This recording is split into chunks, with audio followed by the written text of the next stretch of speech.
Salut à tous, j'espère que tout va bien chez vous. Ça y est, l'hiver est enfin installé entre guillemets, il gèle tous les matins depuis une semaine. Donc j'espère que vous ne vous êtes pas fait avoir au niveau de vos plantes. Bon, tout ce qui est Dionée, Sarracenia, on ne se pose pas de questions. Mais si vous faites un petit peu de culture en extérieur avec des plantes un peu plus délicates, maintenant il faudra penser à bien les rentrer. Il ne faut plus les laisser en extérieur, même si la journée... il fait beau, il fait soleil et que la nuit il gèle, il faut penser à bien les rentrer. Aujourd'hui, je fais un sujet très court, ça va être Utricularia fulva. Pourquoi j'ai choisi fulva aujourd'hui? Parce que c'est la plante, pour moi, aujourd'hui, la plus belle dans la serre. Donc fulva avec une inflorescence énorme. Je pensais pas que ça allait fleurir autant, vous pouvez voir, vu du dessus on verrait même plus le pot. Il y a un petit peu des trous parce que j'ai un petit peu divisé dedans, mais sinon elle serait complète. Donc Utricularia fulva, c'est une plante d'Australie.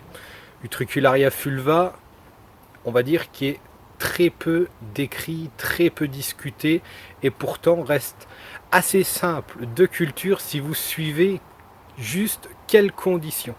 Je l'ai dit, c'est une plante australienne mais qui préfère un climat un peu plus chaud par rapport aux autres Utricularia terrestres. L'Utricularia fulva, moi pour ma part, elle quitte pas le terrarium, elle a minimum 12 degrés en ce moment l'hiver. Une exposition plus ou moins soleil, ça dépend, parce que comme c'est des terrariums, on hésite toujours à laisser un soleil taper dessus, parce que sinon ça monte trop vite en température. Donc il y a un petit voile d'ombrage par dessus dès qu'il y a un peu trop de soleil pour éviter la surchauffe. Utricularia fulva, elle est souvent décrite comme ça, elle n'est pas annuelle. Il faut s'enlever cette chose de la tête. C'est une Utricularia qui n'est pas annuelle. Alors pourquoi elle est annuelle, je ne sais pas. Peut-être que la plante en elle-même est annuelle, mais comme elle ramifie, elle stolonne, elle est toujours remplacée au final. Alors peut-être que c'est pour ça qu'on la classe annuelle, parce que le feuillage annuel, là il commence à jaunir. Alors je ne sais pas, peut-être que c'est normal, ça jaunit et ça sera remplacé par des nouvelles feuilles. Donc Utricularia fulva, on va dire les deux choses principaux à respecter pour réussir, c'est déjà la chaleur, il ne faut pas la cultiver hors gel, il ne faut pas essayer, ça ne marchera jamais. Deuxième point très important et qui l'a fait pousser à une vitesse mais phénoménale, j'ai vu la différence, j'en avais deux pots. J'ai vu, il y avait un pot qui avait été placé comme ça par erreur, c'est de l'eau, vous mettez dans l'eau, mais de l'eau à hauteur du pot. Donc il faut limite que les feuilles soient quasi sous l'eau. C'est ça le principal pour Utricularia fulva. Elle a horreur d'avoir une soucoupe avec un petit fond d'eau et le reste en l'air avec un substrat à l'air. Là, on va parler de plantes semi-aquatiques. Et semi-aquatiques parce que le feuillage n'est pas forcément submergé. Après c'est pareil, les niveaux d'eau ils descendent de temps en temps, je suis pas tous les jours en train de remplir qu'elle est pile poil sous les feuilles. Il y a des descentes d'eau, il y a des remontées, mais l'objectif de fulva c'est de la laisser quasiment l'eau jusqu'en haut du pot. Donc après voilà, si vous avez des petites questions là-dessus, même si c'est 3-4 cm sous les feuilles, c'est pas gênant, ça marche pareil, mais il ne faut pas 3-4 cm au fond du pot.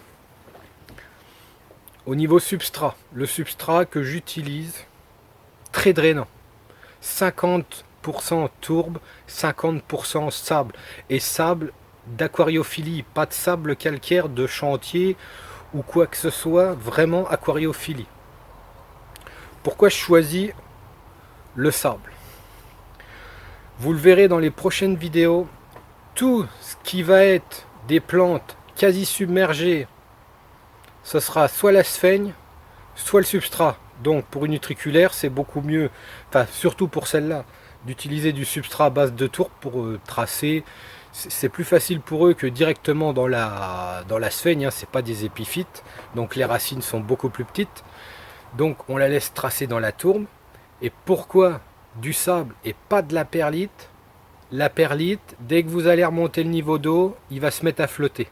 Donc tout ce qui va être en surface de perlite va se retrouver à s'éparpiller dans le bac. Donc d'un, c'est pas esthétique, hein, parce que si vous, comme moi, qui ai des pinguiculas ou des choses comme ça risque de se coller sur les feuillages. Et j'ai les gens lycéens qui sont avec, donc c'est pareil, hein, le surfaçage c'est du sable pur, en surfaçage je parle. Hein. Mais bref, c'est pas le sujet. Donc voilà, je veux pas qu'il y ait de la perlite qui se dépose dans les autres pots. C'est juste pour ça, c'est que la perlite flotte, donc gros problème. Deuxième point, le sable alourdit votre pot. Donc si vous mettez de la perlite, ça se peut que le pot il flotte. Avec le sable, il n'y a pas de problème. Le pot reste dans... il ne flottera pas. Le sable, j'aime bien l'utiliser de plus en plus par rapport à la perlite. Hein. La perlite, je l'utilise, on va dire, pour les plantes classiques qui n'ont pas forcément plus besoin d'être drainées ou voilà, qui ont des racines un peu plus fragiles, choses comme ça. Moi, le sable, je vais le rappeler, je l'avais déjà dit lors d'autres vidéos, le sable se mélange beaucoup mieux que la perlite. Parce que quand on fait un mélange, on utilise toujours des volumes, hein, on n'est pas en poids.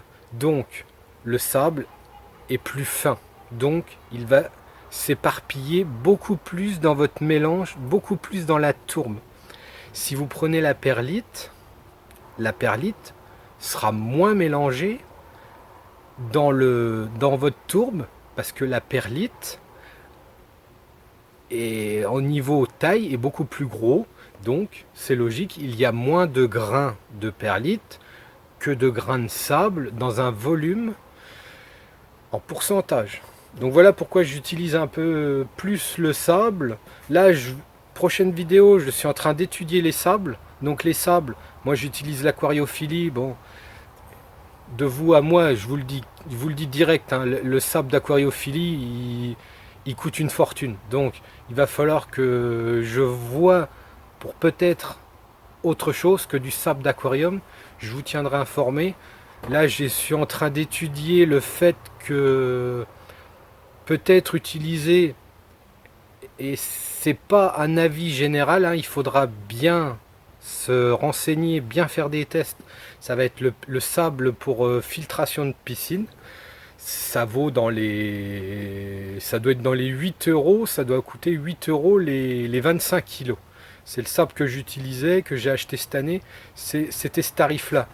Alors que le sable d'aquariophilie, bien souvent vous allez presque payer 1 euro le kilo, quoi. Donc voilà, c'est presque moitié prix. Donc si vous voulez, je vous ferai une vidéo en direct pour vous montrer les sables utilisés, comment on peut faire pour savoir si c'est utilisable pour telle ou telle plante, parce qu'un sable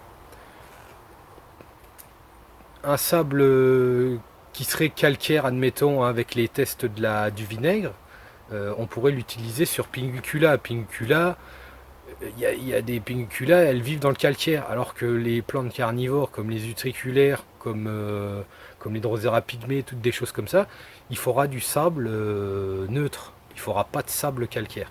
Donc on y reviendra plus tard. Donc aujourd'hui, voilà, c'était pour vous parler d'Utricularia fulva. Donc, comme je vous dis, c'est très simple de culture. Si vous respectez bien ce que je viens de vous dire, le plus important, c'est le niveau d'eau, la chaleur et le substrat. Rien de plus. Il n'y a pas besoin de se casser la tête, ça se multiplie très vite. Le pot s'est rempli très rapidement. Hein. Après, il suffit d'avoir les installations. Alors que si vous essayez fulva de façon classique, comme les autres utricularia terrestres, on va dire dans un petit fond d'eau, hors gel, machin, peut-être que ça va marcher. Moi, je l'ai déjà eu, ça stagne, ça fait 3 feuilles à l'année, et puis au final, dès que ça arrive sur l'hiver, c'est fini, quoi.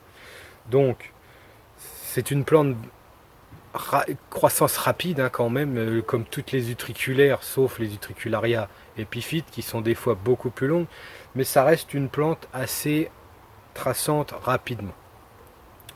Donc voilà, j'espère que le petit sujet vous aura peut-être donné envie d'essayer quelque chose de nouveau, une nouvelle culture hein, qui changerait de vos cultures classiques en soucoupe. C'est franchement une utricularia à essayer. Moi je l'ai eu mais je regrette pas du tout de l'avoir pris. Hein. À cette heure-ci, en plein hiver, on a une floraison. Après, dans les terrariums, c'est pareil. Hein, vous pouvez les planter, et puis ça tracerait tout seul, plus ou moins, si le substrat était bien détrempé. Donc sur ce, comme d'habitude, en attendant, portez-vous bien, et en attendant la prochaine vidéo. Allez, à plus!